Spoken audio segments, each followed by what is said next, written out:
This time on Watchers of Tomorrow, where's my Vulcan? Hello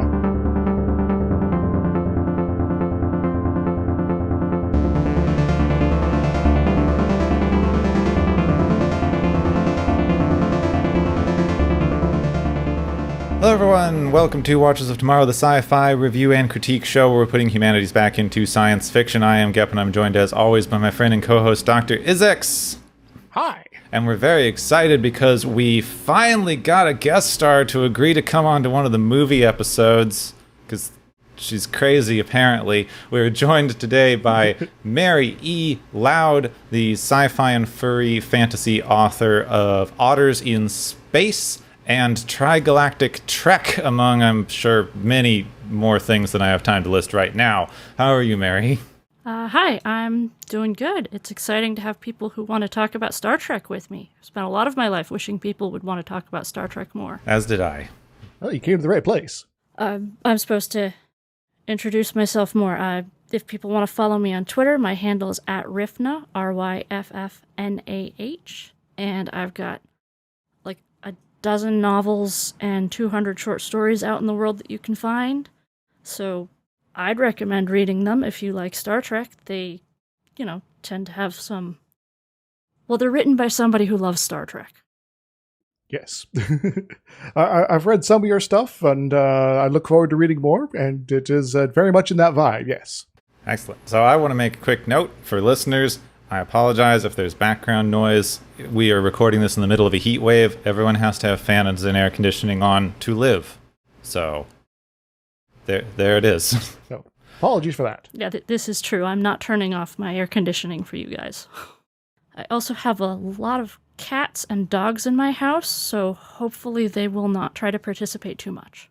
So this episode is basically a direct continuation of last week's movie. So either go listen to our Wrath of Khan episode, or go watch Wrath of Khan, or be enough of a Star Trek fan that you're familiar with Wrath of Khan. And I seriously doubt that anyone in any mindset would start listening to a Star Trek podcast at Search for Spock.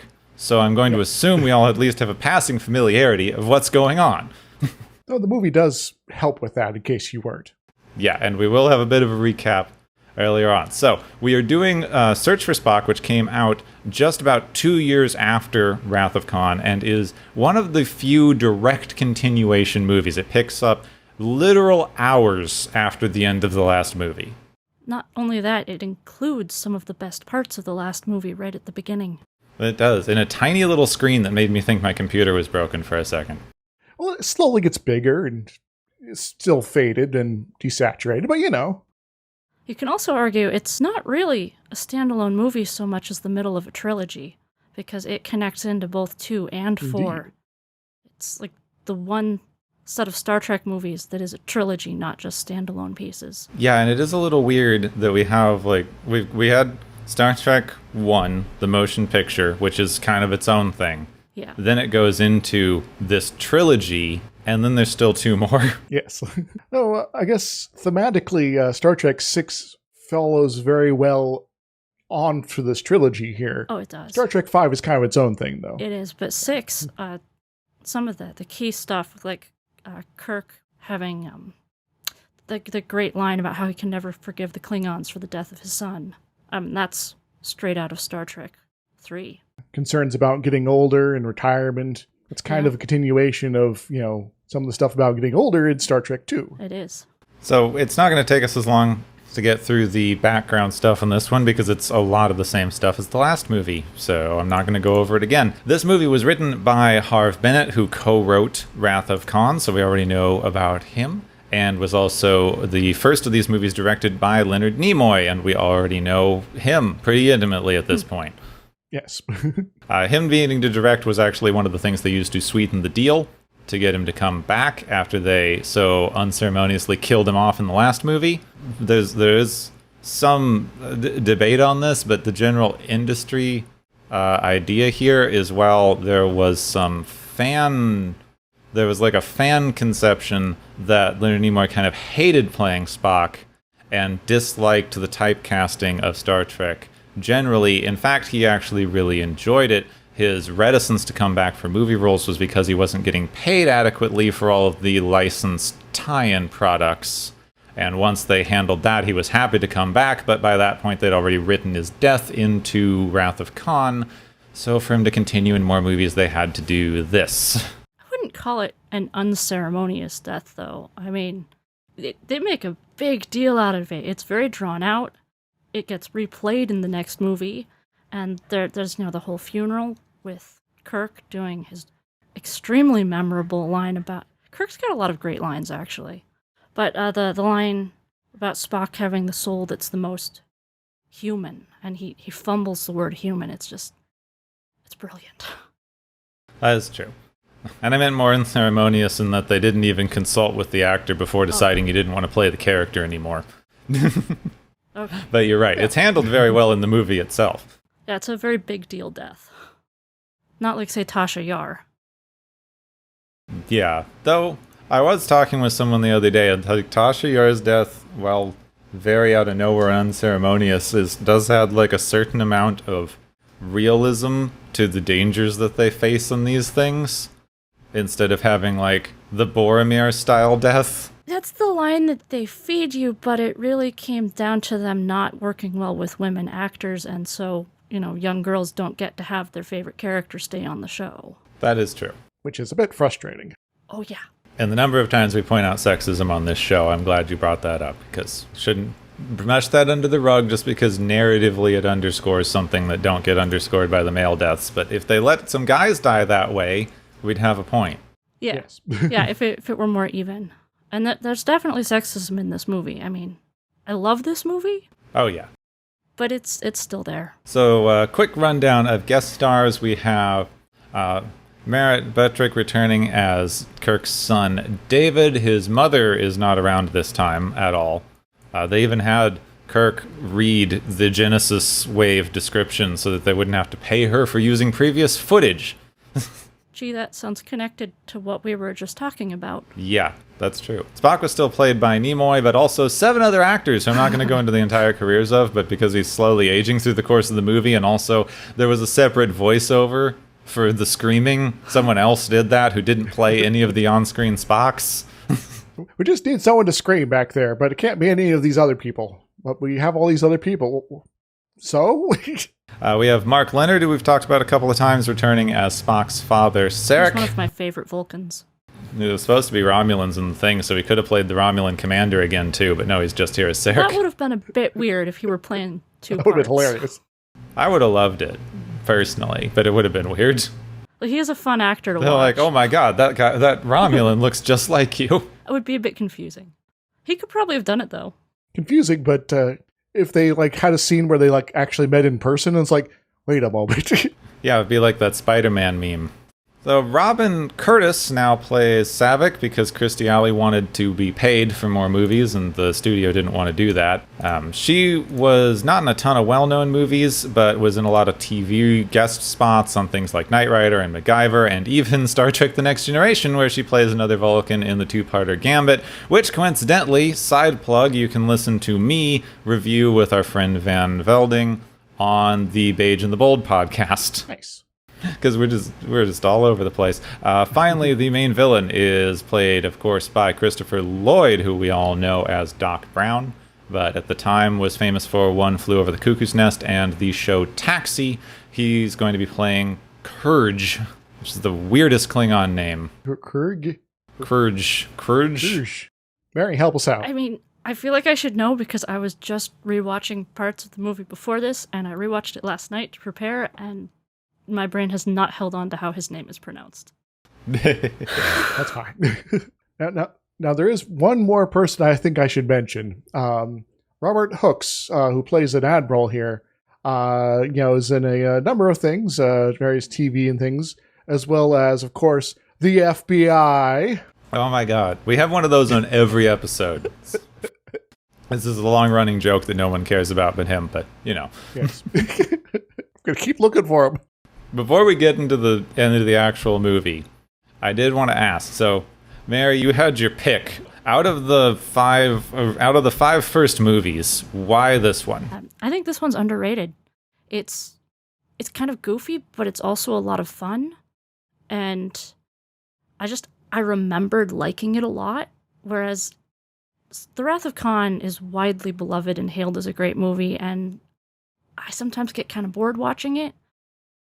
The Voyage Home 4 is obviously a ton of fun and is also widely beloved, and I thought, and I'm skipping over mentioning the first one because I just don't know what to do with it, it's so slow. But this one, Search for Spock, I remembered loving it as a kid. I've been surprised by how well it's held up rewatching it in preparation for this, and it's a fun movie. I'd have to agree. It's solid. There is, it's flanked by movies that are more well remembered and more loved generally, so it kind of gets a bad rap. But it's on its own, it's fantastic. It's dealing with really interesting concepts about bringing someone back from death and looking at the Genesis planet, which that's a really neat concept brought up in The Wrath of Khan, the idea of making this Genesis planet, but it's in Search for Spock where you actually get to walk around on it with the characters and look at what it's like. And I think I find it a really compelling concept. Terraforming a world like that and all these like microbes that grow into these giant leeches so rapidly, the cactuses in the snow. There's just so much great imagery on that planet. So I'll admit that I was not looking forward to this one because for whatever reason. I think it's because my mom didn't like this movie and she's the one that introduced me to Star Trek. Search for Spock is the one that I have only ever seen once. Every other one of these things I've watched multiple times. This was only my second viewing of Search for Spock. And I've had pretty dim memories of not liking it very much. And I was actually pretty surprised coming into it. Of like, there are a lot of really good elements. Like, I can definitely see where I'm remembering not liking it. There's definite parts of it that I do not think work well. But the parts that do work actually work a lot better than I remembered. It's even got fun heist stuff with stealing the spaceship and tricking the Klingons. We'll obviously be able to get into more specifics after we finish the synopsis, but like, I thought it was so odd that the first half of this movie is basically one of the best Star Trek movies. And then the second half of the movie is somehow one of the worst Star Trek movies. It's a very, very strange switch in the middle there. I don't think I agree with that assessment. I think from my own experience, most of the times I've seen this, it was actually on cable TV. So it would be generally tuning in about halfway through the movie after it's been on for a while for that second half. It would probably seem pretty goofy like that. I mean, you've got these kids playing Spock. A little bit. Without his mind. There's just this like mindless Vulcan child. That looks pretty dumb and is easy to mock. But it's not really where the heart of the movie is. No, it's part of the mechanics of it, but not the heart. All right, we may as well jump in to the actual synopsis since we're talking about plot-specific stuff, and they'll run through this, and then we can get to the actual heart of the thing in a minute here. The movie opens with a short recap of important elements from the last film. Kirk has an adult son. Spock died repairing the ship from the attack from Khan. There was an extremely powerful experimental terraforming device known as the Genesis Project, which was detonated in a nebula instead of on a planet like it was originally designed, which unexpectedly creating an entirely new planet out of the nebula itself, which they don't go into, but that's kind of an interesting little side effect you get of that. A whole new world.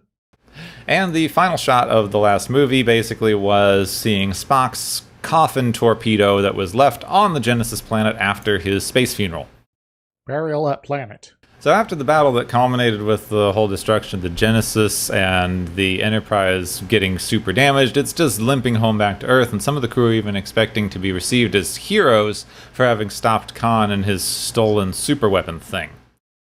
Elsewhere, a Klingon woman has chartered a really shady-looking, ill-repaired ship to make contact with a ship that appears not to be there, except they definitely are, because it's a Klingon bird of prey scout ship that decloaks in front of them.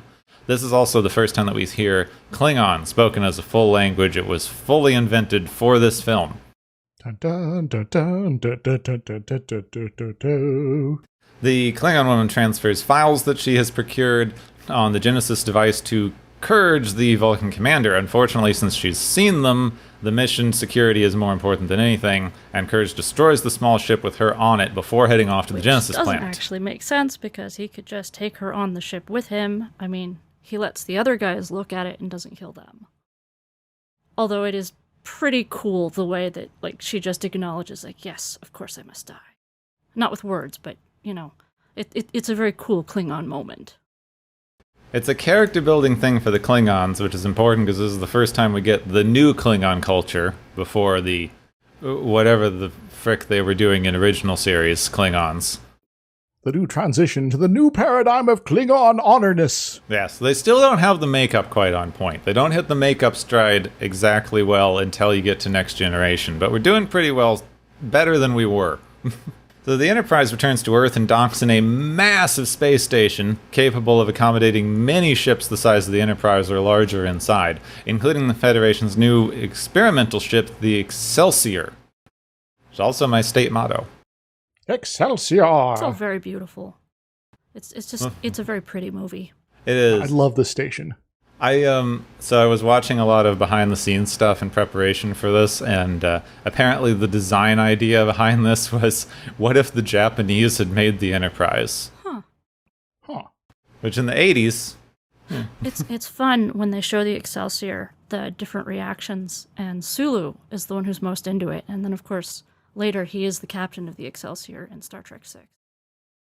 Yeah, in fact he was intended to be the captain of the Excelsior in Wrath of Khan, that they dropped that as a plot point. He was supposed to be captaining the Excelsior and just on the mission as a favor to Kirk. Sulu, I know you're a captain now, but I need to borrow you. So before they can all disembark and get back to Earth, Chekhov gets a security alert that Spock's quarters have been broken into, even though they were sealed with what looks like police tape.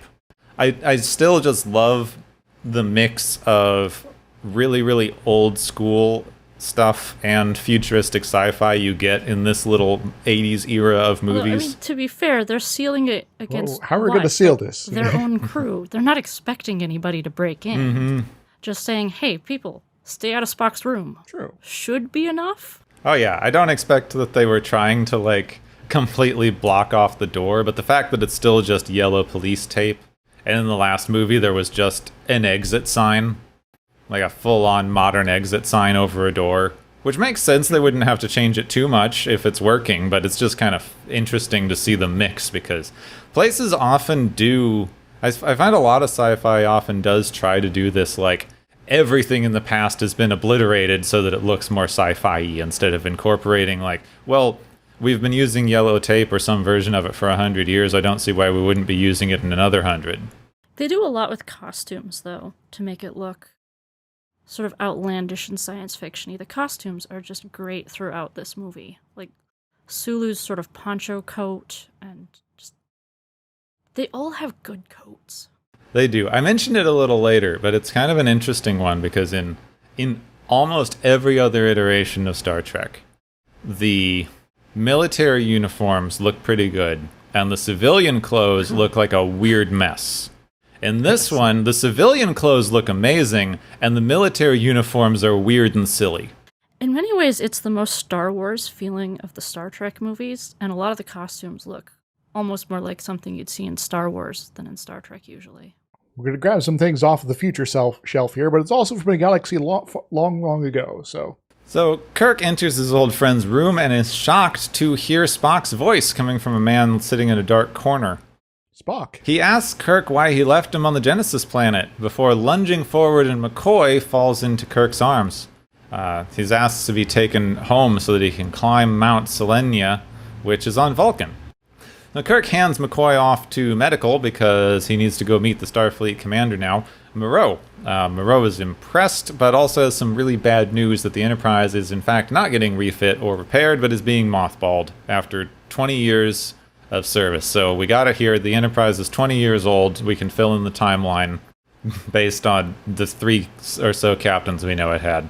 So we now have canon. It's now a thing. I just want to point out, during all these scenes you've been describing, there's just a lot of great little lines and interchanges, like Scotty doing a bit about how he's always exaggerated, how long it'll take to do repairs, and Kirk being kind of morose and sarcastic because he misses Spock and he's like projecting his feelings onto everybody around him. And it's a lot of fun to watch just because these are some good actors who are really comfortable in the characters that they're playing, who have such a great dynamic between them. And it's great to see them getting to be those characters and interacting. Yeah, I always feel a little bad because obviously I have to only do broad strokes, otherwise we'd be here for hours. The quality of the interactions it started with Wrath of Khan and then continuing into this. This is, to me, the place where all of the friendship between the crew actually is codified. I feel like we're projecting it backward onto original series to some regards. Yes. But this is where you actually see the jokey interactions and the fun nods and all the stuff that you expect to see from a bunch of friends who have been working together for years. It does an amazing job of capturing that heart. That's what we think classic Trek is all about. And it's all right there in this one movie. Now, there's also maybe a certain era of they've just been through a very intense trial and they're kind of getting a break. So they're maybe letting their guard down quite a bit. Plus, there's the whole emotional trauma of losing their friend Spock. So it's sort of if any time they're going to sort of let their hair down and just sort of be themselves around each other, this is the time. It's a real sort of downbeat in the story structure, which is kind of the moments when Star Trek shines, because it shows you that this is a universe you could really live in.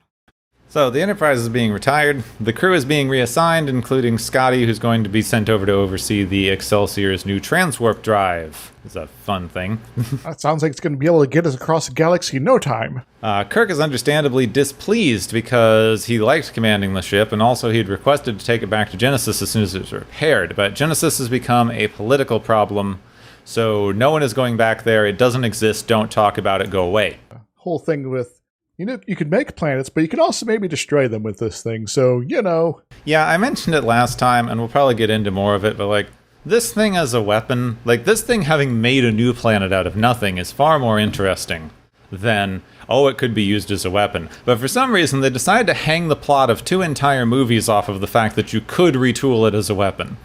So, back at Genesis, the science ship USS Grisham has arrived with Dr. David Marcus, who worked on the original Genesis, and Saavik, who has a fresh look, but also was on the mission last time. Don't worry, she regenerated. I get that sometimes you change actors, and you don't mention it. It's fine. We have a suspension of disbelief. It makes sense.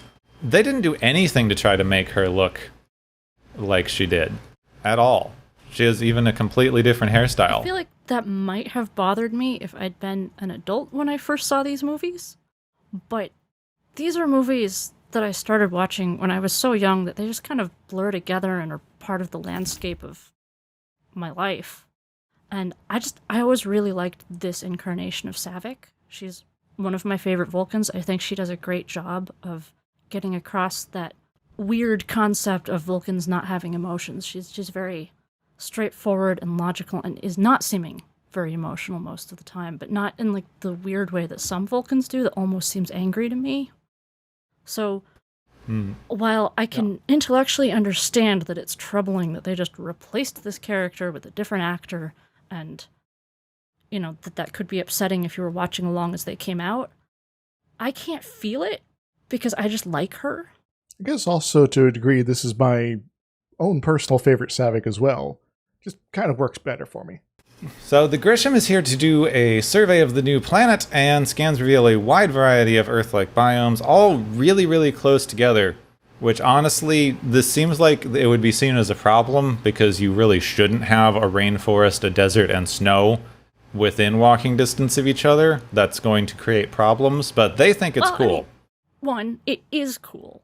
And 2, they don't want to see problems yet because they want to believe that this is a good thing that's working well. So you're not going to have the scientists immediately jumping to, oh no, when they already have a commander that's, controlling what they can do.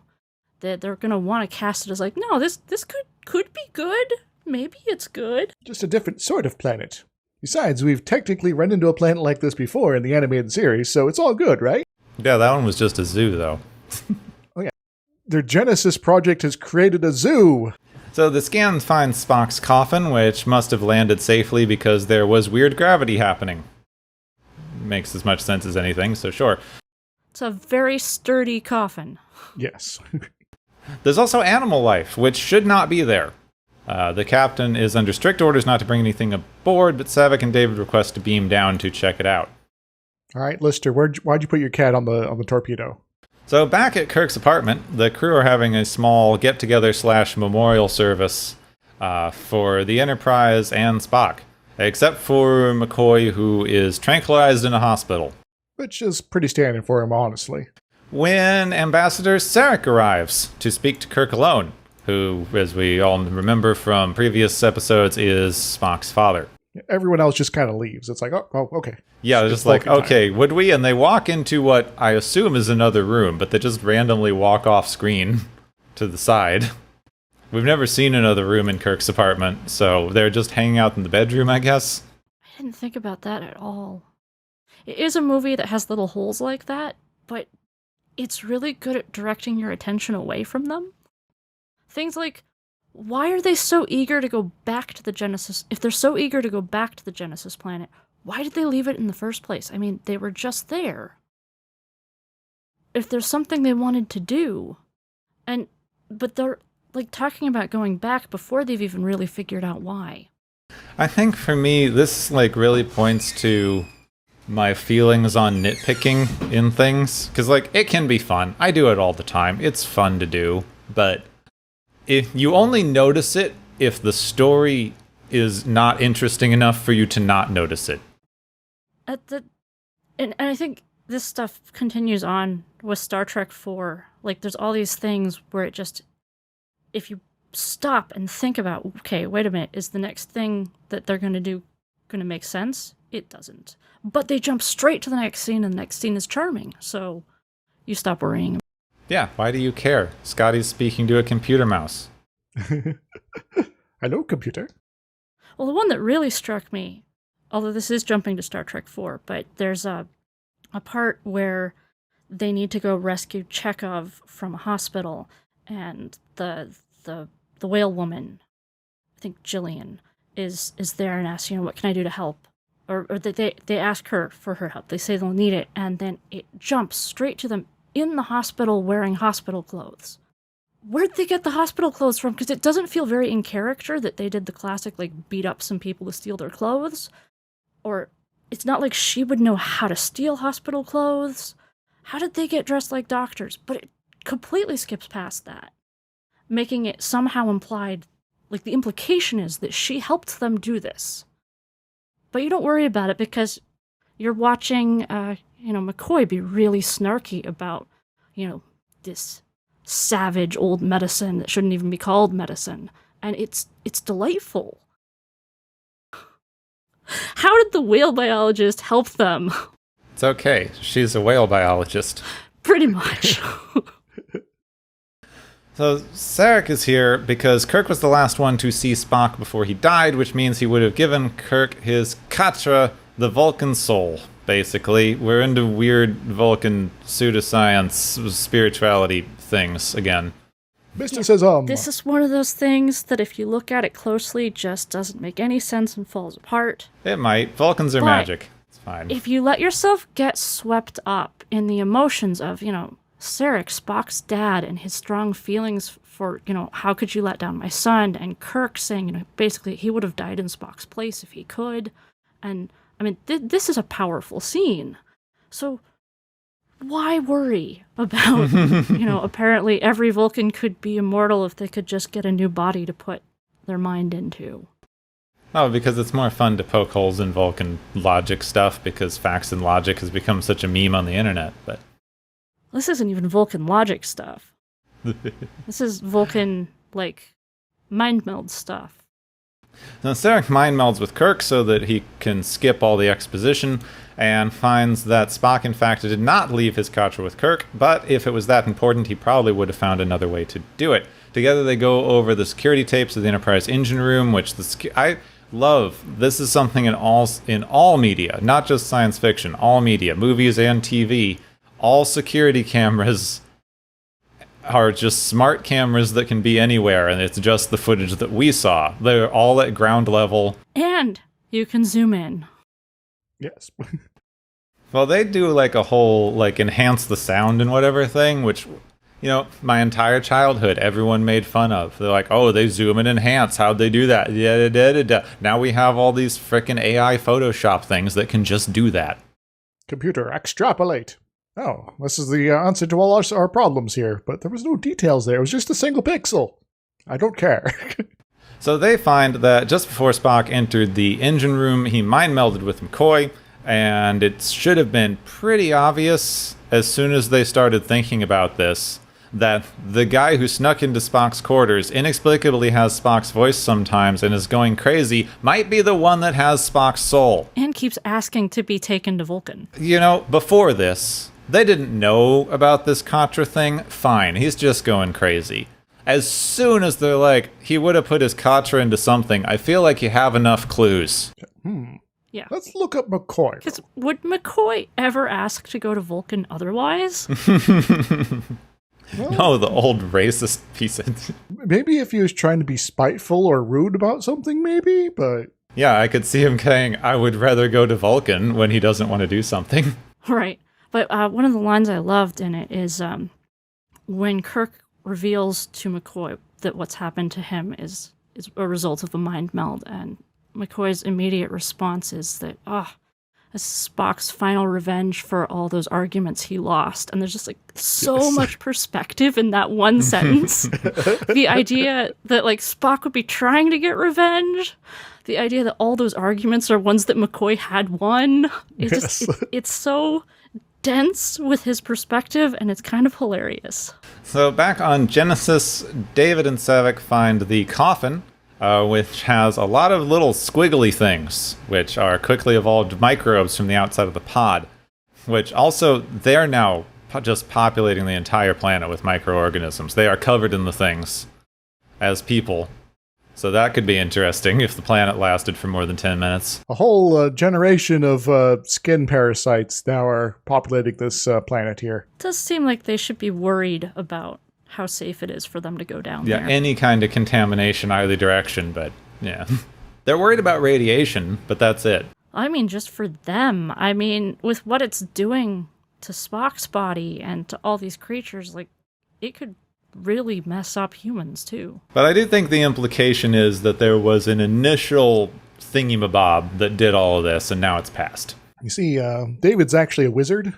Oh, he's not. I guess sort of. We get into that. So they're pretty sure that this is the life form they detected, but just to be thorough, they open the pod, and it's empty. Except for robes, because Spock decided to be naked. Well, they probably didn't fit him very well. Yeah, that's true. And they're also picking up a second life form. Life forms. No. No. We I don't agree, remember that. no. Stop it. Yeah, having recently rewatched number 7, we don't remember that. I have no memory of this. What are you doing? Why are you making up songs over there? So Kirk has a meeting with Moreau back on Earth, who absolutely forbids him to go to Genesis, have anything to do with McCoy or Vulcan or any of it. So, of course, Kirk and the rest of the crew are going to go anyway. Don't quote the rule book to me. I had to try to ask, but, I'm going to do it anyway, so bye. Which I do like. They so often in these things go, they would not let us go, so we're going to break rules anyway. Better to ask forgiveness than permission and all that. This one he's like, I'm trying to do it by the rules, guys. Come on. So McCoy apparently has had exactly the same idea and has a meeting with a oddly speaking alien in a bar. If you know anything about this movie and haven't seen it, you know the Genesis dude. It's this guy. Yes, this guy really should be a Ferengi, but Ferengi have not been invented yet. That is true. I like The whole this guy. scene is like straight out of a Star Wars cantina. Oh, it definitely Yes. is. It's so Star Wars. Including random backward talking alien. And I do enjoy, we were talking about McCoy's characterization. He is also racist to this dude. He is just racist. Or speciesist, I suppose. So, the oddly speaking alien is going to transport him wherever he wants to go, but Genesis is a forbidden planet, going to need more money, yada da da da. However, yelling about a forbidden subject in the middle of a crowded bar has attracted the attention of Starfleet security, and McCoy hilariously tries to nerve pinch him. This got a full-on laugh from me because I'd completely forgotten this scene where he's just trying to nerve pinch. It's like, why isn't it working? Well, it's like, yeah, he's just so confused. Both, it seems like, by it not working and by why he's even doing it.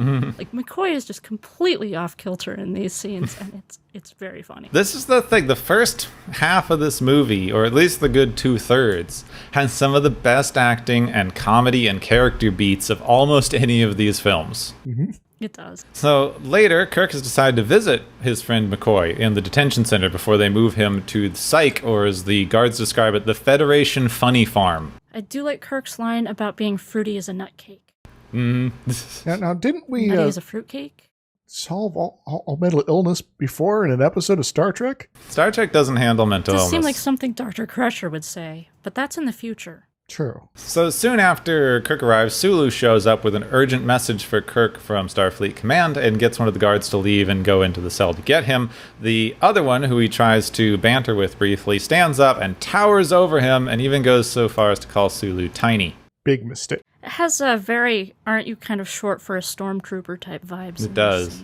Yeah. So in McCoy's room, Kirk knocks out the guard, takes McCoy out to the office where Sulu is just finishing up dispatching the big guard before they all escape. See, Sulu's like level 15 at this point. This guard's like level 2. It's no contest. Yeah. Well, I would say, like, going with the Star Wars analogy, if I had been just watching all of Star Trek, one thing that I didn't know I wanted until I saw this is George Takei playing Han Solo. Oh, that'd be awesome.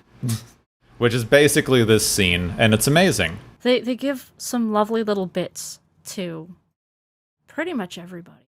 And we mentioned it before, but Sulu has the best outfit in this movie. This is like when he shows up in this awesome little coat ensemble, and it's the best. It's a great coat. I want that coat. Me too. I want this coat so bad. I would wear that coat. So on the Excelsior, Scotty is finishing up his shift after bitterly working on the engines. He insults the ship directly because there's a talking computer. And in a ill-used transporter station, Uhura is getting to know her young coworker who is pining over his boring assignment and how he just wants some excitement and adventure when Kirk and the others wander in, and Uhura pulls a phaser on the guy and forces him into the closet. All right, Mr. Adventure, get in the closet before we shoot you. Yeah, it's like, careful what you wish for. Uhura never got enough screen time in anything. She is probably one of the best actors in this show. She didn't, but it is still, it's a wonderful scene. It would be great if she'd gotten more to do, but at least what they gave her there was really good. Yeah. It just makes me so sad. We just finished up talking about the animated series where Uhura gets to take command a couple of times. Like, it would have been so good to actually get to see her do it in live action just frickin' once. Like maybe she took over the Excelsior. That's how she gets to Vulcan later. That is true. We don't know how she gets to Vulcan. Huh. So she beams all of the rest of the crew to the Enterprise, and they all agree to meet up at a rendezvous spot unspecified later on. There, Scotty's waiting for them because he's rigged up the ship on automatic controls so they can run it without a crew. Like, it isn't. I get they need people to repair the thing, do whatever. They never show the automation working as well, but it's always fascinating to me how you can run these giant ships with 5 people. Sometimes fewer. Skeleton crew time. Just hope nothing breaks. Kirk does the obligatory "you don't have to come with me and get court-martialed" speech. The crew give him the "canned, but we're with you all the way and bugger the system" response, so we've dealt with that. Screw the man. Later, when they go to red alert, and it's like, who are you alerting? You're all standing right there together. Like, what is it for? Habit. So they take the ship out, Scotty barely hacking the space doors open before they smash into the danged things, and the Excelsior gives chase. The Excelsior captain doesn't get a ton of screen time. I love him and his stupid little riding crop. He is the quintessential, like snide, aristocratic white dude captain. I'm going to get these ne'er-do-wells. Oh. I mean, even just my favorite line. I shouldn't be a citing so much, but the comedy in this frickin' part of the movie. Like they yellow alert, and he's in his quarters. And he goes, "How can you have yellow alert inside space dock?" Well, ground theft spaceship, you know. So they give chase, and the Enterprise jumps to warp. The Excelsior doesn't, because apparently the engine needed some souvenirs that Scotty took with him and now has on the bridge of the Enterprise. And thus, transwarp drive was defeated forever in the Federation. I don't know if it's what they meant to do, but the only thing I could possibly think of with this scene is that bit from Sound of Music where the nuns have stole the distributor cap. So, Saavik and David, we're back to Genesis, have just found a young Vulcan, presumably Spock, who seems to be growing up very quickly and is connected to the planet in some sort of abstracty way where he's in pain every time there's an earthquake. Well, maybe we should get him out of here, because this seems like a terrible existence to have. It does, though they drop this so fast. There's no reason for him to be connected to the planet. It doesn't seem to do anything, and they never even talk about, like, so if he's connected to the planet, will it stop if we take him away? Will he die? No one knows, no one cares. Yeah, I mean... Yeah, we got other stuff to It's care one of those about. things that they either don't dig into, or when they do, it doesn't even quite work. Like, Saavik has this whole little speech she gives David about, when David reveals that he used some dangerous proto-matter or something that he shouldn't have used, that no ethical scientist uses because it's too dangerous. And then Saavik delivers these lines about, like, how many people have you endangered? How much damage has this caused? And it's like, nobody yet? Yeah. Except maybe Spock, who was supposed to be dead? Like, nobody.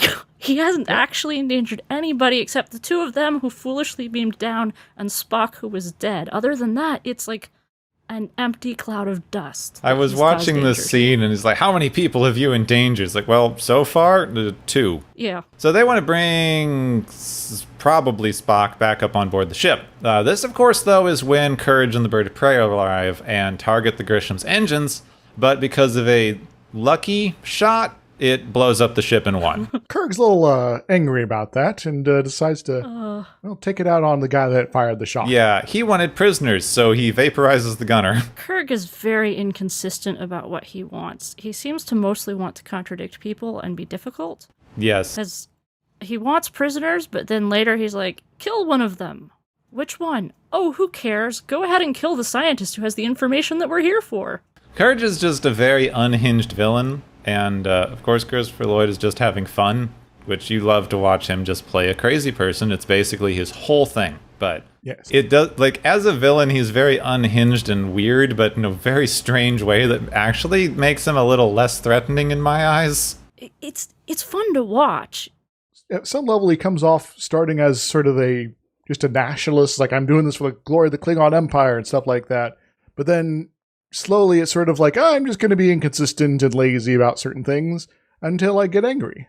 It is very fun to watch, and I'm not poking holes in his performance or anything. He plays this better than anyone probably could have. But I do feel like as a villain, he starts at 10 and goes up from there, which is very fun, but non-threatening. Yes. He basically threatens his first officer until he suggests that they may be able to capture the life forms he's just found on the planet. Because, Courage is angry. I do like it. He's like, the first officer's like, sir, and he's like, say the wrong thing. Well, I'll say the right thing then, okay.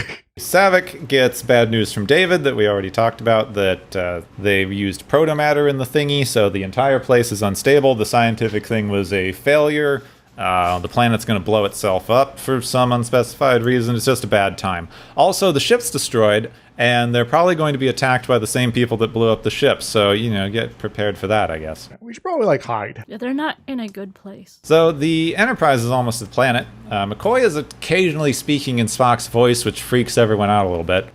Kirk tries to make contact with the Grisham to get them on their side so they won't be shot as traitors as soon as they arrive, but there's no response. Back on the Genesis planet, young Spock is growing up really quickly, and that means he has to face the Ponfar, which is the extremely sexy Vulcan time that males go through once every 7 years that we saw in the original series was even strong enough to make him try to murder his best friend. Saavik decides that there's only one logical thing to do. It's a little ambiguous what happens, but I don't like it. Yeah, it's rather awkward. They skip past it all pretty quickly, and I kind of feel like we should too. Yeah. It's one of the holes in, honestly, the entire Star Trek universe, and you can analyze it, but why? Because it doesn't make sense. So when the pair wake up, Courage is there with a gun in their face, and they've already captured David. Dang it, David.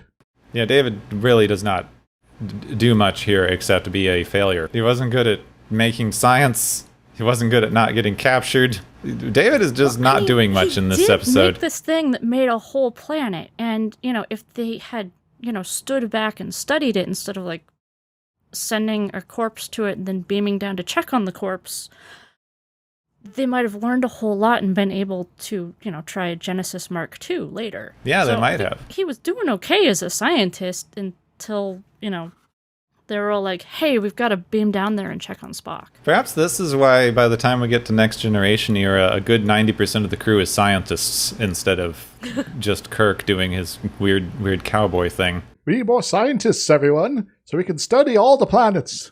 So Courage can't enjoy his victory because the Enterprise just showed up and he has to head back up to the ship to take care of this situation. Kirk is surprised to find no one in orbit, but they immediately detect a strange energy signature that is probably a cloaked ship because they've dealt with cloaked ships before. They're quite good at it. Kirk waits until they are right on top of each other and the Klingons decide to decloak, and then the Enterprise fires before they can react. But this overloads the automatic systems because they were not designed to go into combat. So they can't bring up the shields before they are also hit by Klingon torpedoes, and now both ships are damaged, but the Enterprise is essentially dead in space. Well, it's been nice knowing everybody. So Courage calls to demand Kirk surrender, and to prove he's serious, he decides to kill one of the hostages at random.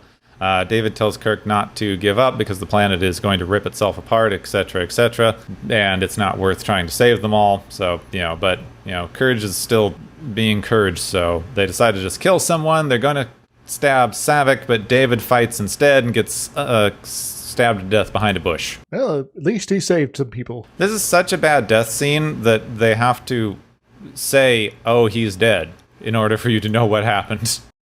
Well, they also have to say, because Kirk wouldn't know. Kirk couldn't see it happening. Yeah, but watching this as an audience member, this all happens so far in the background of the scene. It's literally in the background of the scene behind a prop. And they're like, he's dead. It's oh, okay, that's what happened. I know it's to inform Kirk in the story. I just feel like if we were talking about unceremonious death scenes, this did not do well. It's true. David does get a fairly unceremonious death.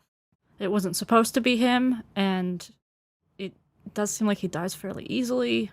But they do so much with it, with Kirk's feelings of torture over his son dying, his son who he had only just learned existed. I enjoy what they do with Kirk being overwrought about David's death, both in this movie and in 6 then, but he didn't know David. He hadn't even known David existed, I think. Or if he did, it was he stayed at a distance because the mother asked him to. So that's probably why he takes it super hard. Even Shatner said this is probably the best scene he's ever acted in. I would agree, he does a pretty good job on this thing. Kirk does agree to surrender, and he asks for time to prepare the crew, yada yada. We've seen this time to prepare the crew gambit before. He sets the self-destruct. It's a great interchange. He asks for 1 minute, and Courage gives him 2 minutes for you and your gallant crew. Just to be unpredictable. Well, now obviously we're dealing with a chaotic evil character who has a sense of fair play. Yeah. It is a good character moment for the Klingons, because he's like, I've won. I can do what I want now. So I'll be weird. So Kirk sets the self-destruct on the ship, and they all head to the transporter room to beam away before the Klingon crew beam aboard, because the Klingons don't know they're working with a skeleton crew and assume there's going to be 100 people on the ship. They're very confused why the ship is empty, and even more surprised when it explodes. Whoops. I don't know how much sense this makes, but I always loved that tricking the Klingons into beaming onto the ship that's about to explode.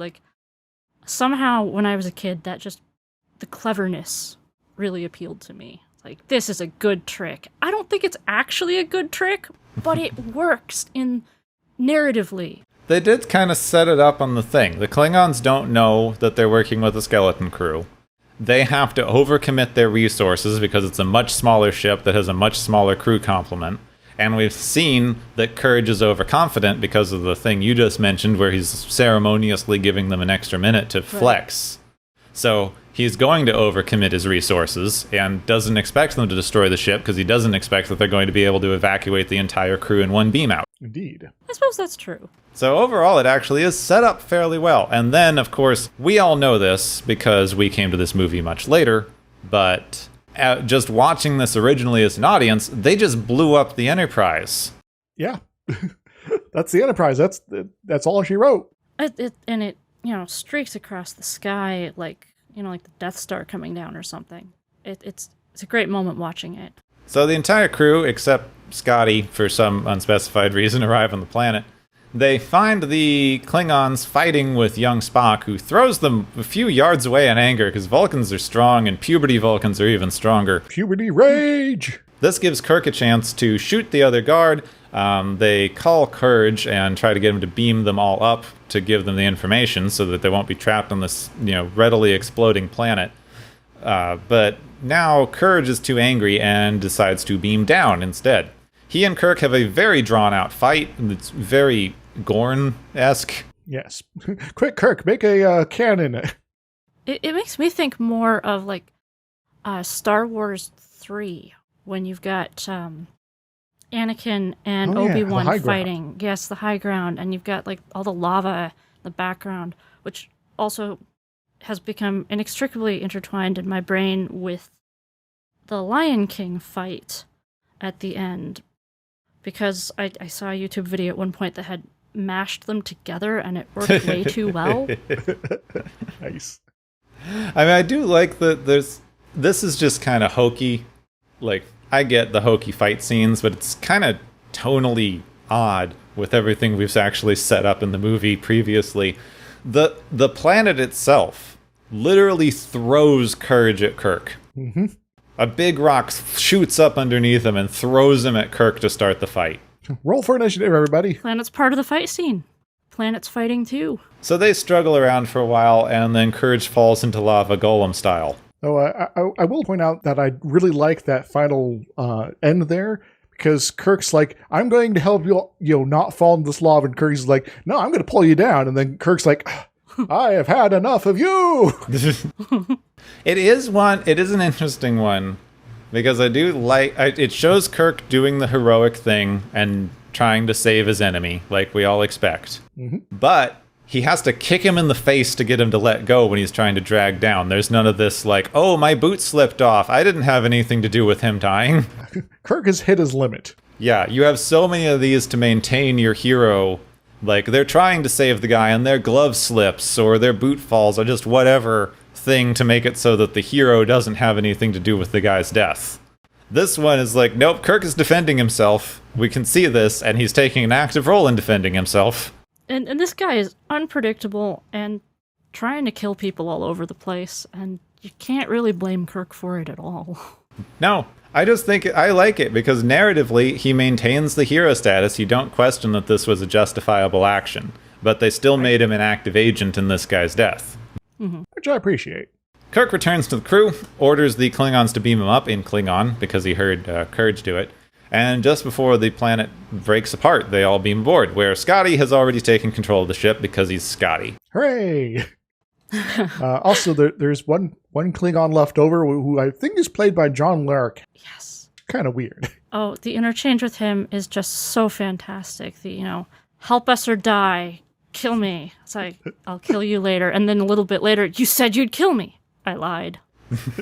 It's fantastic. So they figure out how to fly the ship. I do like that this is one of the few times when they get on an alien ship and don't immediately know how to fly the thing. This looks like the thing we're familiar with, but poke this. So they make their way to Vulcan, where a comatose Spock is taken to a Vulcan temple, where there's priestess and robes and gongs and all kinds of really, really logical stuff. It looks like it's straight out of World of Warcraft. Oh, it really does. The red decorations on the robes, the rings that the Vulcan priestess is wearing. It looks like great Warcraft gear for a warlock, probably. It is space elves. It is space elves all the way down. Pretty much. Yeah. So the priestess asks Sarek what they should do with Spock's still living but now brain-dead corpse. he requests that they put his soul back in, which apparently has not been done except in legend and thousands of years ago. Also, it does have at least some risk to McCoy as the one carrying the soul around.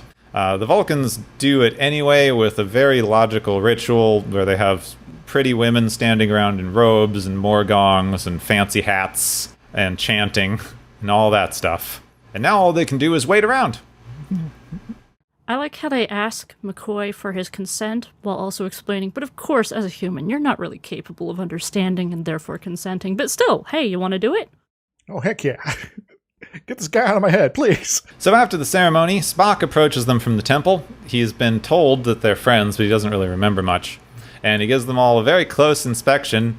Eventually gets to, Jim, your name is Jim. And then we just end. Time for a group hug, everybody. But first, credits. I find this hokey. I find this hokey as all hell. I still got emotional with this.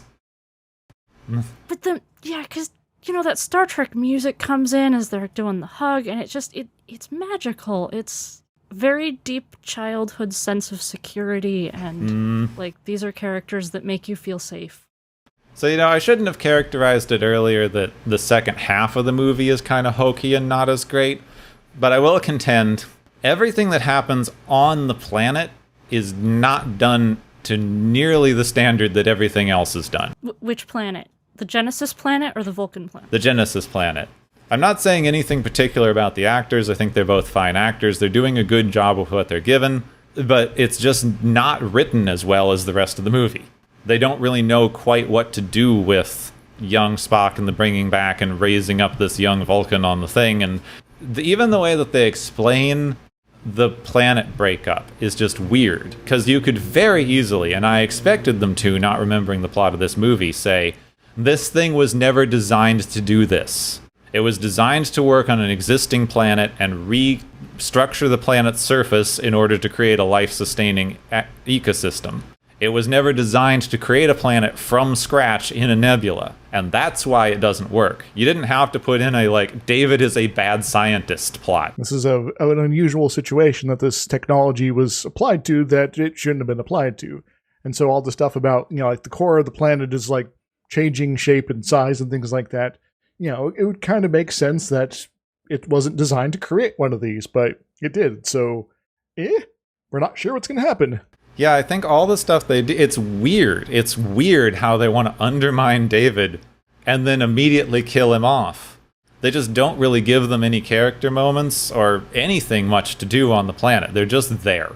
And I think that's my main criticism, which is really sad because the entire rest of the movie has some of the best writing and character interactions of any of them. I really want to defend it, but all the points you're making are good, and I think it would be better if they'd gone in that direction, talking about how it wasn't designed to work on a cloud of space dust.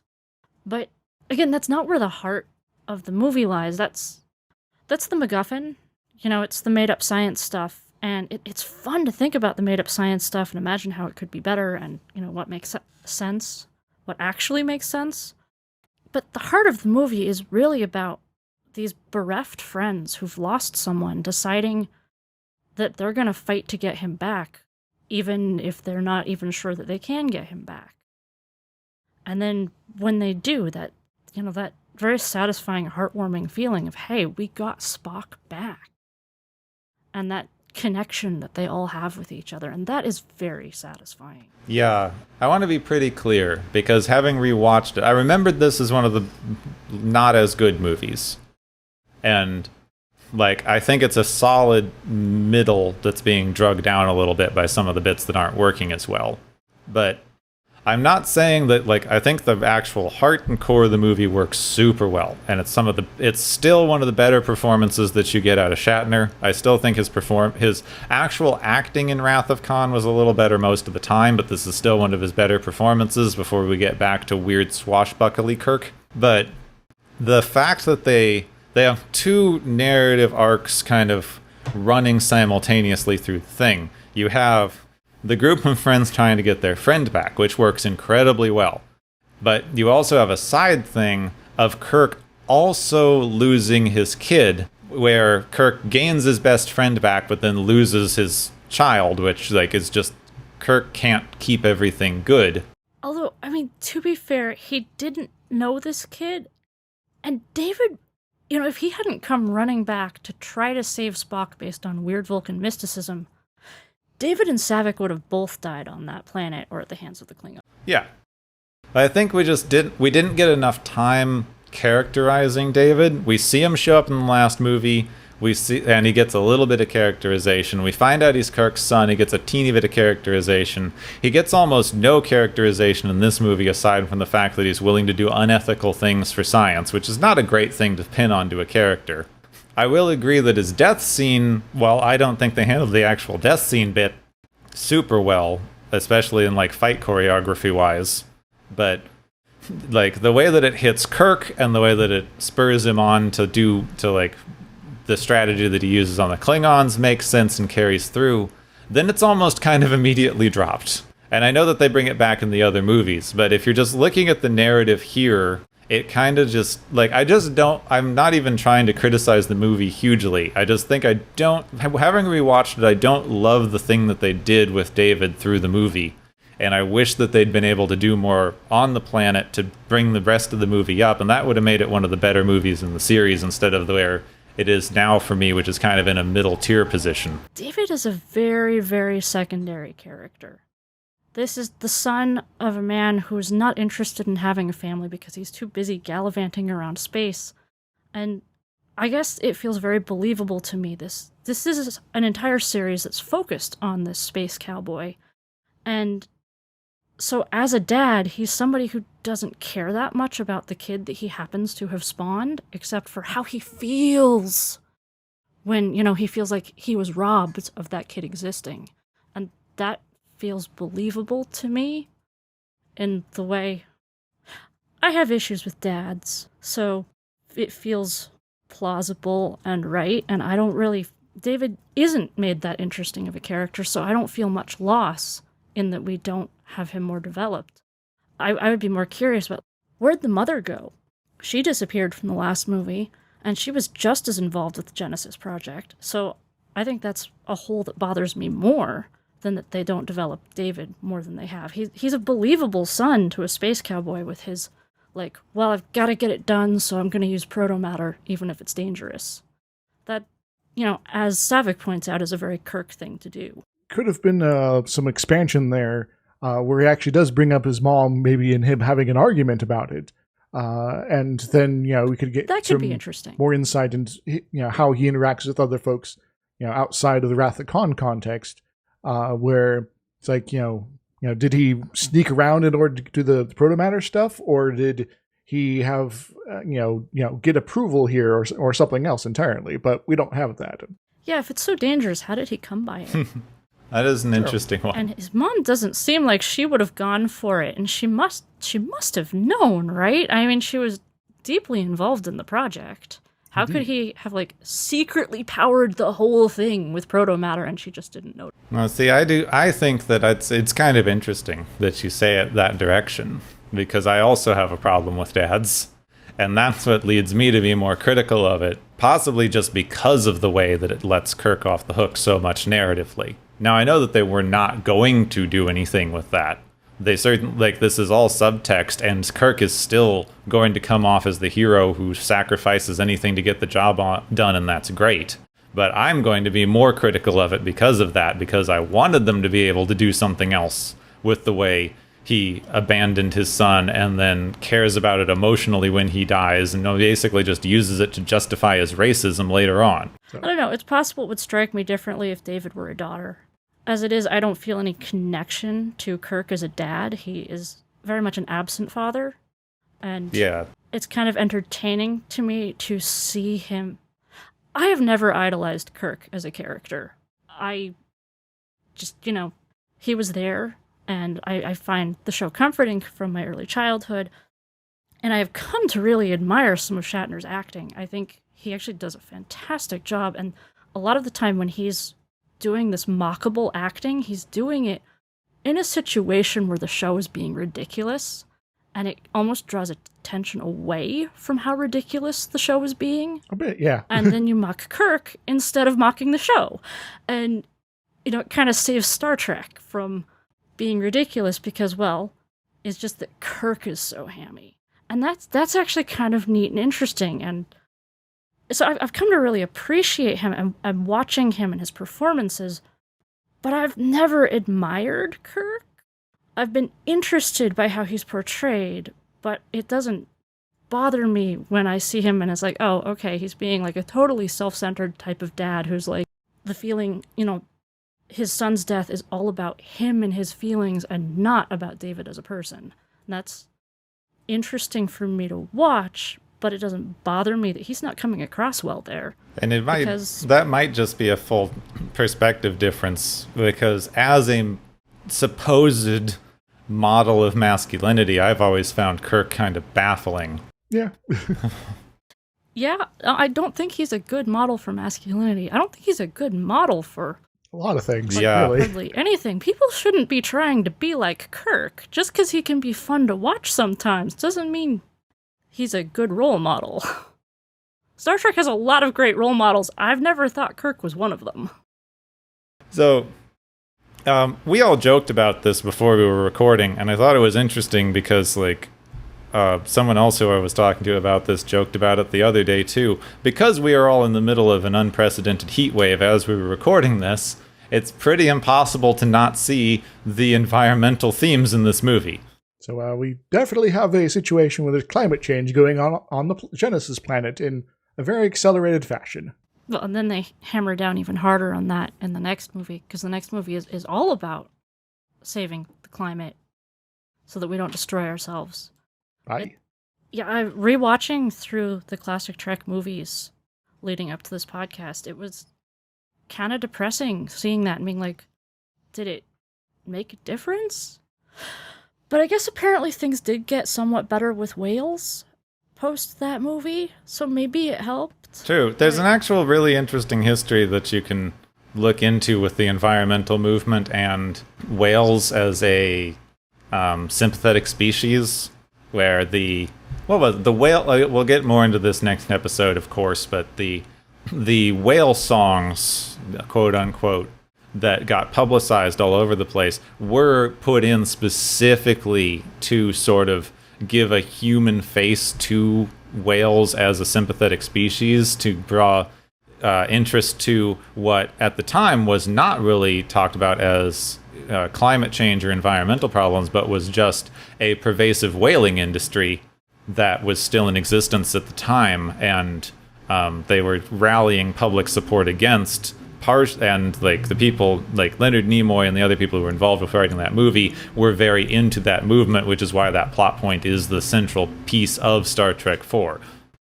And that's a long history of the environmental movement, like how we do pandas now. You pick a large animal that you can make the focus of environmental efforts, and then the theory is that any large top of the, especially top of the food chain, but also just any large animal that lives in that environment necessitates that you take care of the environment around it in order to maintain that species. So you can say, look at the cute panda and get people on board with that, but to save the pandas, you also have to save the bamboo forest, which involves a lot of other things that you can do without having to focus on every single micro piece of saving the environment. Yeah, so it's effectively, in some ways, a mascot situation that also happens to have all this extra infrastructure you need to protect as far as the environment goes. Yeah. Now, while I didn't do research on this specifically because I didn't think that was going to be a main topic on here, that's not the theory of that is not working as well as people wanted it to, unfortunately. There maybe needs some adjustment in there. I've heard some critiques of this recently. Plus, people are getting a little bit more systematic overall as far as their thinking of things goes.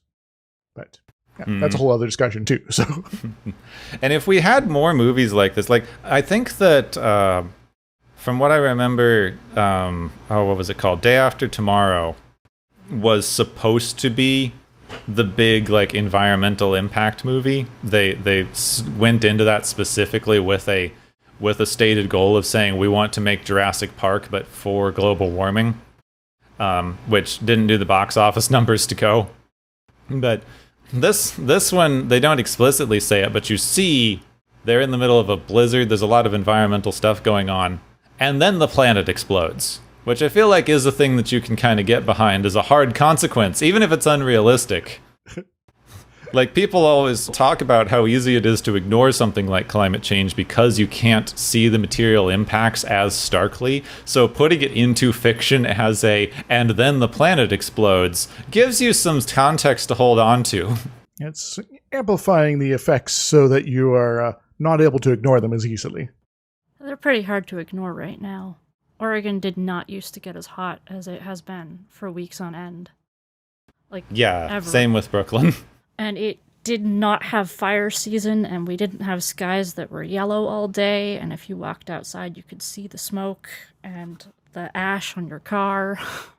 It's getting pretty real, pretty tangible. I mean, 3 weeks ago, I think, we had a severe air pollution warning in New York from smoke from your fires. Yeah. Yeah, last summer, the part of Oregon that burned down included a place that I used to go to for writing retreats. Just gone. We usually don't depress people till near the end of the episode when we do our comedy thing. Yeah, climate change is real, folks. Then we need to switch topics. Well, the other major theme, which I feel like it's really interesting how this keeps popping up in Star Trek. All iterations of Star Trek just constantly have this underlying anti-technological progress theme. It is really weird for it to be such a sci-fi show. But yeah, there's going to be a new technology that crops up that is now the thing that we should all be afraid of and is going to destroy our lives and make everything awful. So we need to be skeptical of technology now. They have both in here. One, they have the Genesis project could be used as a weapon, which we did cover the last time, but since Mary wasn't here, we can see if there's anything more to say on that one. But also the new ship, which I know emotionally we are supposed to care about the Enterprise because the Enterprise is Kirk's girlfriend who's been with us through the entire show. It's a big emotional beat that the ship gets destroyed and this is the Enterprise's last hurrah. But the amount that we are supposed to hate the Excelsior for being a slightly more advanced ship is very interesting. Except for Sulu. It's like, yeah, we use technology to literally survive in space, but our technology is fine and we don't need this newfangled technology. Yeah, there's a weird tension between Star Trek being a very liberal thing with diversity and understanding other ways of thinking and, being very open to new ideas, and also weirdly conservative in ways. And things like the transwarp drive, and they do stuff in Next Generation where there's concerns that warp engines may be destroying space itself. Then you combine that with, the whole Rick Berman, trying to make sure that there's never any mention that people could be gay, even though we're dealing with aliens who shouldn't have the same genders as humans. In Deep Space Nine with Odo, they gender Odo and the other shapeshifters so thoroughly, and it's just yeah, there's no why? Point. They're goo. Why is it, the female shapeshifter, what? She's a shapeshifter. She can be whatever she likes. So. Yeah, how? This is part of why I write the tri-galactic Trek stories, is because it's my way of taking what I love about Star Trek and getting rid of the parts I don't love and digging into the parts that interest me. If I have a character that's inspired by Odo, I used Z pronouns because why would a weird shape-shifting creature use the pronouns we use? Unless it was just out of convenience. Yeah, you don't even know if they have sexes or how they reproduce. Yeah, so there's been this weird conservative streak in Star Trek. Yeah, and I will say, we aren't going to get there for ages at the pace we're going, but there's differences in that where I agree there should have been some gay representation in Star Trek. Everyone agrees there should have been, and there are entire video essays on how it was ruined. Mm-hmm. There's some very, very good ones that I always encourage you to look up. I do not know my queer history well enough to cover it right now. But some of the things, like you mentioned, the whole warp drive may be destroying the fabric of reality, that could have been an interesting parallel to the way that we power our entire civilization off of fossil fuels that are literally destroying the planet we live on. But they ignored it immediately, which I think is where the conservative bit comes in. They don't believe the scientist who's saying it, which makes sense. It would destroy their way of life. They have to do this big show and sacrifice themselves to show that it's real. And then the entire rest of the series, they're like, well, we have special dispensation to use high warp even though we know it's doing bad things.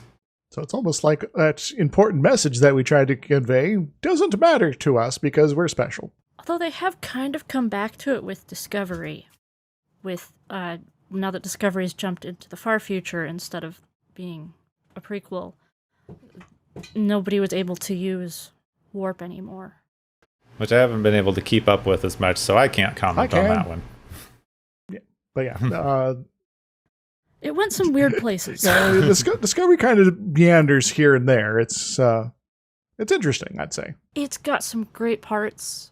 It's kind of a mess. I'm hoping it's going to settle out now and make more sense now that they're in the future instead of a prequel, which I've never understood why the point of these shows is they're the far future and anything's possible. Let's do prequels. I know, it's always been kind of baffling. Ugh. So we can talk about this again, because you didn't get a chance to weigh in when we were discussing this last week. My constant criticism of both of these movies, just narratively, is how they hang the entire plot off of the fact that you could use this thing as a weapon if you wanted to.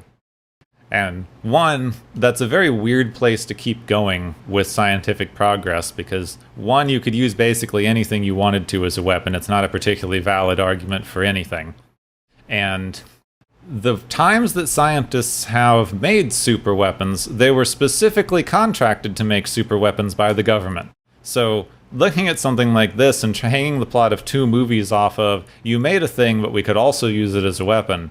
Especially in an age of technology when you could easily just bombard planets with nukes from space if you wanted to.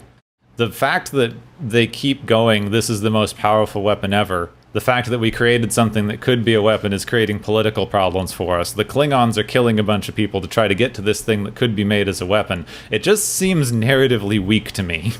If you just look at American history and science, the idea that once you've made something, oh no, it might be able to cause far more damage than you had foreseen. Far more damage than people can even deal with. That's a thing humans have wrestled with for real. And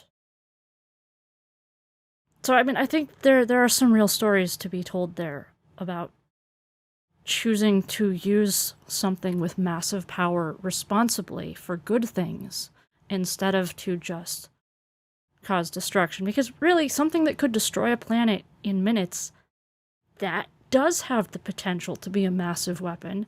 And if you're dealing with Klingons who actually do want to kill everybody, which it's not always clear what the Klingons want, other than honor, which is a vague concept, then, there is danger there. I don't want it to be a thing that people need to think about, that they need to stop and think, hey, how could this be used for evil? But that is something that people need to think about with new technologies. Because, even just Twitter. It's amazing how it lets people share information and there can be real-time knowledge happening from people all over the world about what's actually happening, not having to be filtered through some higher power. But then you've got the harassment side of Twitter, and it can be used to cause a lot of trouble. And if you don't stop and think about how can we use this well to make people's lives better instead of badly to make people's lives worse, it'll go badly. People who are careless will take technology and run with it and cause damage. And you do need to stop and think about the ethics behind technology. I want to live in this kind of pure vision of a future where people just discover for discovery's sake. But there are going to be people out there who are trying to take discoveries and use them for their own purposes that sometimes are directly, I don't want to say evil because it's such a black and white, extreme word, but, directly troubling and will hurt people, or even are just totally focused on their own gain without caring about how they hurt people. And now I'm feeling very preachy, but, there is a preachy side to Star Trek, because Star Trek has always been kind of founded on the let's take this idea that we're not supposed to be talking about on TV and disguise it as something in the far future that's unrelated, and look at it. That's very interesting that you mentioned, the social media thing, and perhaps my criticism should be more thinking about it with that context. More that maybe it wasn't preachy enough in this iteration, because I didn't even consider something like the way that Facebook has been accidentally / purposely misused to cause genocides and similar things as a technology. I was focusing so much of them talking about, this thing that the scientists have built could be used as a weapon, and then juxtaposing that with American history, where most of our technologies are actually side products of weapons development, not things that were put into weapons development later. So I guess there is maybe concern to have that, if Genesis is a thing and becomes, widespread technology, you could potentially have independent actors, independent of governments, that use it in order to carry out some agenda of theirs. And they don't even need, their space fleet or Starfleet or anything like that in order to carry out their plans. But, it's like, we want to have this planet, but there's a bunch of people there already, and the Federation and the Klingons don't want this situation to change. But we, Jupiter Mining Corporation, want to take over and get all the minerals in down below, but we can't do that when there's a civilization there. So we'll go to drop these on, and, the civilization's not there anymore. So that civilization didn't count. They weren't really sentient. Yeah. They were so small and, really just animals. So, it didn't hurt anybody to drop this planet-destroying object on them. All the other previous surveys, they're just wrong. It's not a technology that you want in just anybody's hands. You wouldn't want them lying around where, your toddler can find it and push the button and, there goes the planet. It needs to be locked up and, have licenses and be treated carefully. It is a very dangerous technology. It's an amazing technology, and I would love to see them explore the things that can be done with it, the beautiful things. But it does have to be treated with care. You set one off accidentally on your own planet, and bye-bye. You gave me a new perspective on this that I wasn't considering before, and perhaps, I think the interesting thing that you could do with this, which they don't do as much in these, and I feel like it's a real weakness of the form, is looking at the unintended consequences of these things, despite the fact that they could have good results, because something like this is, like you said, obviously dangerous. And yeah, you give it to someone who wants to terraform a planet and just that people are already on and they all die. They said that explicitly in the last movie. But the things that are more dangerous are the things that don't look like they would be dangerous until they're used dangerously, like Facebook and Twitter. And I do think there is a particular danger in things like this that are trying to be morality plays, and I don't have any problem with Star Trek being preachy. It's literally what it's there for. But the more times you say dangerous things will always look dangerous, the easier it is to slip through things that are actually dangerous but maybe don't look as dangerous. That's true, because the dangerous things you can do with something like Facebook or Twitter are much more confusing and subtle and easy to miss or to misunderstand than that planet blew up. So interestingly, I feel like this criticism for me has now turned into, this is one of the times I wish Star Trek was more preachy. Happens occasionally. It's not one of the more preachy movies. It's really more of a fun, almost Star Wars-y romp movie. It is, which I enjoy. I love the heist bit. I love the thing that they're doing there. I love the friends getting together. And even the way that they kind of bluff out the Klingons in their final interaction They do a lot of really good in this movie. And I actually had the worst viewing experience of this movie possible, because I was watching it while I was cooking dinner, and then we paused right before they got to Genesis and then came back to it later. So I had all the best parts of the movie in one block and then all the not as good parts of the movie in the other block. The cable TV version, yes. Okay, yeah, if you watch it all at once, it flows really well. I could see how if you broke it up right there, that the second half might not feel like it lives up to the first half. But if you're watching it all at once, it just carries you along. It's a ride. And it may not, dig into these like ethical science concepts very well, but it does, start a conversation. It really does, and I think it's an interesting one on... Like, I do think the Genesis conversation is worth more than I was giving it credit for. Now, talking about starting a conversation, I wish we'd spent any time at all with the moral and ethical implications of what's going on with Spock. Like, Yeah. Is he the same person? We've hit it like a ship of Theseus problem here. Well, his Katra is the same person. The body is a little bit more up for debate. This gets to one of those debates of, is there, like, they keep calling this the Katra, and at certain points they call it the soul from the human perspective.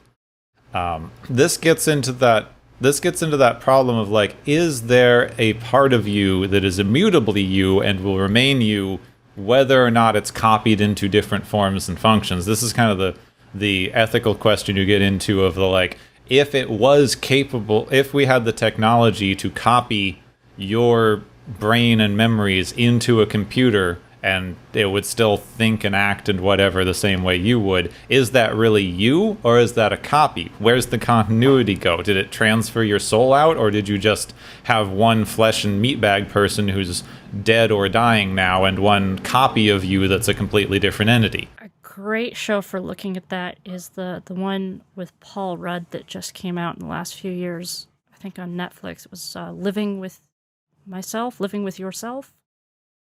And he goes, and he thinks he's just getting spa treatment to, be rejuvenated because he's tired and cranky.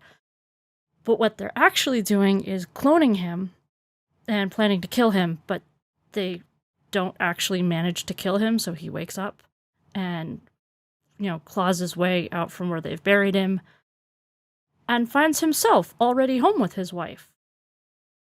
And then the two of them have to really wrestle with, like, who am I? Who is this other person? How do we relate to each other? What does this mean about who we are? It's really a fascinating show that wrestles with kind of exactly what you're talking about. Well, I guess as far as the Vulcans are concerned, the Katra is 100% Spock. And when he gives it away, that kind of implies that the Spock that is finishing up saving the ship at the end of Wrath of Khan is no longer Spock. It's a little weird to me. But if you could also make an argument that yourself and your clone there, and no matter what form it is, are both individual peoples at that point, then that is Spock still. However, the interesting thing that raises some questions to get here, especially when you're looking at whether it's an immutable soul that is the quintessential essence of Spock that will carry on, or just a copy of Spock. The first lines that he says when he comes back were things that he said after he transferred his soul into McCoy. So there must have been a connection of some sort there. That kind of makes sense. It's where, if there was sort of a forward motion of his mind at that moment, that's where he was heading. And so he kept heading there even though his surroundings had completely changed. And he'd woken up as a different person, kind of. That's kind of beautiful. I hadn't noticed that. Yeah, because he quotes the you have always and will always be my friend, and the needs of the many lines, which he says as he's dying, which is a full good 10-15 minutes after the mind meld with McCoy. It's like that's what he'd been planning on saying to Kirk. And so as soon as he sees Kirk, he says it. Whether it's the original instance of him or the new instance. Sort of a determinism as far as the mental processes go. Then. It's also never particularly mentioned whether or not he remembers his experiences growing up on the Genesis planet. What was it like having your face stretched like that? Oh, yeah. I don't remember. Good. Sounds like it's horrible. This is something Star Trek's good at is, they've set up something here that has a lot of little, like, nooks and crannies that you can dig into and find interesting stories. Because it could be interesting to, write a story looking at, okay, what are those memories like from before your mind was back in your mind? And how do they feel different from your other memories? And that person that was without you, is that a different person that has now been destroyed, subsumed, incorporated, something else? Right. What would he have become if they kept the Spock body alive but never put the Spock mind back in it? Would he have wasted away, or would he have started from scratch and grown into an entirely new person? The fact that he's comatose, they're somewhat implying that he's brain dead, which gets rid of the ethical implications of, are we overwriting this new individual to put Spock's memories back in it? Which is definitely the right choice for the story they wanted to tell. I'm also curious, just because we don't flesh out Vulcan mysticism very much, what they were going to do with him before. They say that they need to climb Mount whatever it's called, but they don't say what you're supposed to do when you get there. Well, if you like, do not. If you like me to, bring in more Enterprise stuff, I'm going to say that they would put his Katra into some sort of storage device, so he could be of wisdom 1,000 years in the future. Well, that's kind of neat. That's like the what was that called? The Black Mirror episode with the old lesbians. Least sensitive but most descriptive way to say that, but I can't remember what it's called now. I have not seen Black Mirror. It's like the only Black Mirror episode with a happy ending. Yeah. It's the Black Mirror episode where the people who die get their minds copied into a virtual reality spa situation. Oh, nice. I think there's a plot in Doctor Who that's sort of like that. It's a nice episode. The lost episode with Capaldi, it's like, oh, they're obviously copying people. Oh wait, it's not an evil plan. It's just when people die, they copy their minds into this sort of surreal world sort of situation. How would you feel about waking up like that? It would be very confusing. I feel like we get into like you get into a continuity of mind problem here, which people have talked about a lot. You're hitting the I guess the Spock of Theseus idea in this especially. Like Spock has a new body and possibly a new mind that got copied and recopied. So like it's the ship of Theseus experiment, which is if you replace every single part of a boat over time, in what realistic way is it the same boat? I mean, that's a really philosophical way of coming at it. And I think I'm more likely to think about these questions, which are, very rich questions for science fiction to explore from a more practical angle. Like, questions like, so what if you make a copy and then you've got two of you? And how do you, who gets which parts of your life? How do people react to you? Like, there's a whole arc in Farscape where the main character, John Crichton, gets copied and there are two of him, and then they get split up, and the show kind of divides, and one John Crichton goes with, the ship and Dargo, and the other John Crichton, ends up on a different ship with Aaron soon, and they follow different paths. And then, eventually, inevitably, when the show kills off one of them,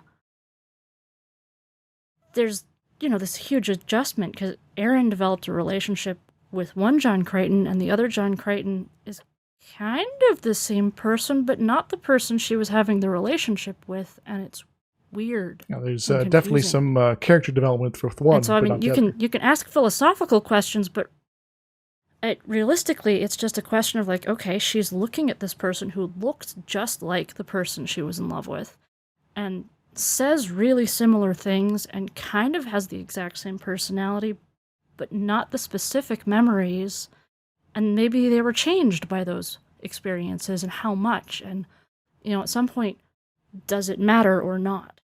And interestingly, that is something that Star Trek particularly, for some reason, continuously and has always refused to deal with. So there's several times when characters either are copied or could be copied, and they either kill them off immediately or they just wander off and it's implied they do their own thing Looking somewhere. at you, Thomas Riker. Yeah, I was just thinking. Yeah, I love the first episode with Thomas Riker. I think Second Chances does a fantastic job, but then I don't love what they did with him on Deep Space Nine, which I love most of Deep Space Nine, so it's a little unusual for me. It is an interesting decision he makes in the path life he goes there, but it is, yeah, it feels a little cheap as far as how they used him. I mean, it's a really hard concept to do well, I think, which is why I brought up that show Living with Yourself, because way back when the movie Multiplicity came out in the 90s, and they advertised it, and this is Michael, I can't remember his last name right now, but there was this movie, Multiplicity. It came out a little bit after Groundhog Day, and the movie trailers really emphasized from the creators of Groundhog Day. And Groundhog Day is a fascinating, nuanced movie, and so I thought, this is exciting, a concept about, like, a person dealing with clones of himself, and how do they share their life. And I was so excited to watch it. And it is not good. And I felt really disappointed by it. And then, decades later, I saw ads for this movie, or this limited series on Netflix, Living with Yourself, coming out, and thought immediately when I saw them, this is something that was made by somebody who felt as much let down by Multiplicity as I did, and decided to do something about it. Decided to spend decades thinking about how to do it right. And you watch it, and you've got these two Paul Rudds, and one of them is tired. He's, I don't know, in his 30s, and has been feeling worn down by his job, and just kind of cynical about things. And then you've got this one that's in a brand new body, and it's the same person, the same mind, except subtly different. He's got all this energy that's bursting out of this like brand new body, and it makes him optimistic instead of cynical and hopeful, and like they keep clashing in all these little ways, and there are all these ways that the new one is better because energy and hope can do a lot to improve your life. But then there are these sort of nuanced ways where the one who's been around longer, like, he knows things deep inside, like in his bones, in his body. He's lived through stuff, and there's things where he gets it more right, just because he has experience, and experience is partly memories, but also almost a physical thing that you store not just in like the facts of the memories, but in the having lived through it. And so it's not the same to remember something like a story as it is to have actually lived through it. And it explores it so beautifully with these, two people being very much the same person and yet very much not. So I have sympathy for Star Trek not, for shying away from it and getting it wrong, because I think it's really hard to do right. I also, I guess to a certain degree, have a fan theory that suggests that maybe they've decided one way or the other on this particular question in order to not have to worry about transporters anymore. Yeah. And so that gives it an in-universe sort of excuse this is how we avoid this entire conversation. Good old transporter murder machine. Well, I mean, when you let them, they definitely open up questions. I think, one of my favorite episodes of all of Star Trek is the Voyager episode Tuvix, where Neelix and Tuvok get combined into this one guy who calls himself Tuvix. And over the course of the episode, he loves his life and who he's become. He's a pretty cool guy. But the people want their old friends back. And, it's only 40 minutes long, and you could do so much more with this issue. But it's a really well done 40 minutes. I look forward to talking about that in depth, but that's such an interesting episode for what they did with it emotionally, but also how the story was predetermined by the implicit way that television has to function. Right. Because you're you're going to bring back the actors who have the long-term contracts. I'm going to take a moment and point out that I actually have a short story I wrote that's coming out on the Voice of Dog podcast, I think next week, that was inspired by Tuvix, and it's in my tri-galactic Trek universe, and 2 characters get combined in a transporter accident, and because it's written fiction instead of a TV show, you can, get right into the characters' minds and what it feels like to be 2 different minds trying to understand who you are. And I had a lot of fun writing it, and I think it turned out well. If people want to check it out, it's definitely something that if you're intrigued by Tuvix and the questions it raises, I think you'd enjoy this short story. It's called Crystal Fusion. Excellent. I'm going to have to check that out. And if it's coming out soon, it might be out by the time this episode comes out, because I'm not sure how long it's going to take me to produce this. Right. Right, and it's going to be on the Voice of Dog podcast. Good stuff. So it's furry. So the characters who get combined, one's a cat, one's a dog. Different take on cat dog.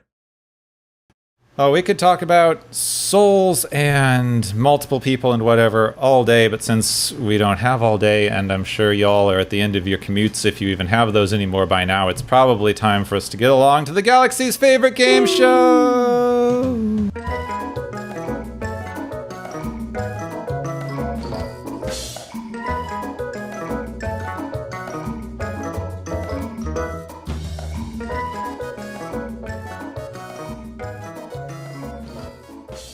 Hey everybody, welcome to the Galaxy's favorite game show. We got special guests today, but also got our usual contestants of the crew and company doing all sorts of adventures today. They've been racking up various points, and now we're about to the point where we can start handing out some prizes. So the first big prize is the Goa'uld-style prize, which goes to the Vulcan High Priestess, because that whole sedan chair thing is back. What does she win, Gepwin? The Vulcan High Priestess wins a Pope-mobile. She's already got a Pope hat.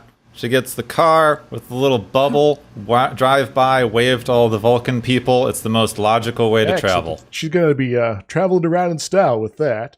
Our second prize is the Hard Drive Brain prize, which goes to McCoy and Spock. For all this Contra holding and restoring and transferring and such, what do they win, Mary? An extra brain. Spock's always losing his brain, so I think they need an extra one to keep around just in case. Oh, that would have saved them some troubles a few episodes ago. Indeed. Exactly. Maybe they can look up that giant to clone a Spock for the animated series. Maybe he'll be able to clone them up a spare brain there. Maybe they just need like a whole brain generator that can just, print up a new brain every time Spock loses it. Spock lose brain? Uh-oh. Well, at least we have the replicator for this. Our third prize is the Lazy Science Prize, which goes to David for taking a shortcut with building Genesis via the use of protomatter and other sort of stuff here. What does he win, Gepwin? He wins the Star Trek reboot series because they used something protomatter-esque, and they just basically invented a hand-wavy way to explain anything they want to do with anything. So good job, David. I'm sorry, this one's going to you, Mary. Teaching Aliens How to Love is the next one, which goes to Savick with respect to young Spock there. If you want to skip this one, I can go and toss it back to Gepwin. But otherwise, what does she win? Well, she clearly needs a way to keep a young prepubescent and pubescent boy busy, so I think she needs, like, a game system. A new Sega. They don't make new Segas anymore, do they? Whatever Sega has turned into, so he can play lots of Sonic. Excellent. Probably a PlayStation at this point, I think. I forget. There you go. PlayStation 5000, because it's the future. There we go. Yeah. The next one is the Salt in the Warp Core Prize, which goes to Scotty for successfully sabotaging the Excelsior's transwarp drive, ensuring that the Federation will never have transwarp drive at any time in the future. What does he win, Gepwin? Scotty wins the Engineer of the Year award for saying that it will take him 6 weeks to repair the ship when he gets back and just replacing the components in 5 minutes like Scotty do. He'll enjoy that trophy. The final prize today is the Fly, You Fools prize, which goes to Krug with respect to his crew. In those last moments before the Enterprise went boom, being all like, get out of there. What does he win, Mary? Oh, he needs a new Targ. His Targ died. Poor Targ. Yeah, I completely forgot to mention the Targ. I kept meaning to and then skipping it because it's not super important. His poor dog. His probably really important to him. Hey, everybody, take care of your targs. It's important. But that's all the prizes I got to hand out this week. Thank you very much for all the contestants and Gepwin and Mary here for being fantastic co-hosts here. So take us away. Yeah, thank you for bearing with us and putting up with this nonsense we make you sit through at the end of every episode that we call the Galaxy's Favorite Game Show!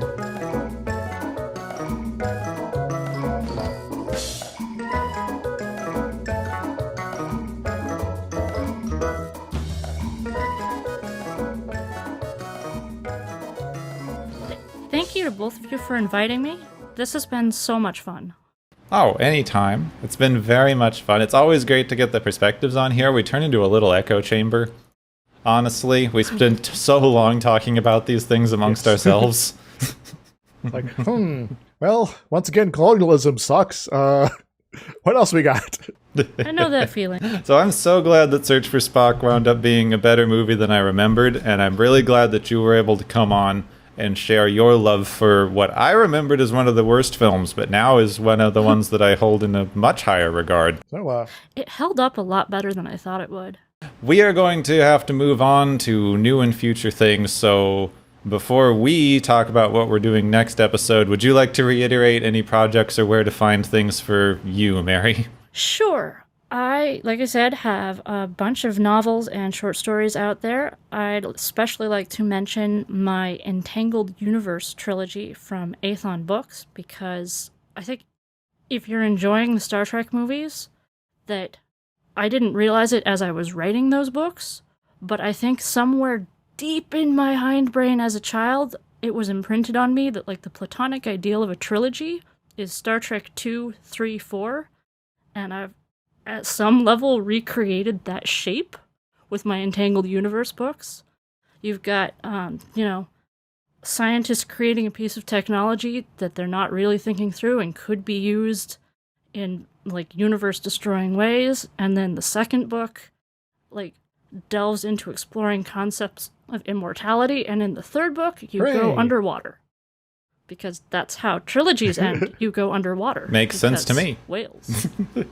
So they're, completely their own universe, but lots of fun aliens and spaceships and adventure, and if you like the Star Trek movies, I think you would enjoy them. yeah. Thank you again for coming along with this ride with us. Mary, next week we are moving on with a new guest star. Sorry, we can't bring the same person along for everything as much as we would love to.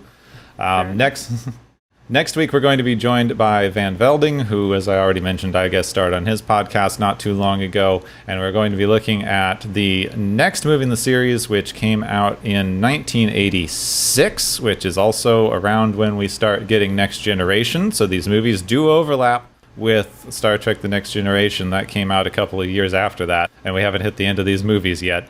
So 2 years on, we move on from Search for Spock to the final movie in this weird middle-of-the-movie franchise trilogy, The Voyage Home. We're going to go places. Perhaps even home. And as we all know, and we've been insinuating several times during this episode, this is the one with the whales.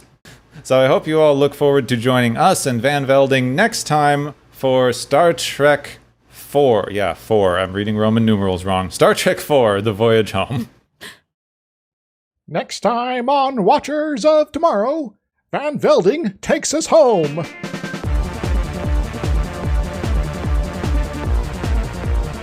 You have been listening to Watchers of Tomorrow, a podcast on science fiction media.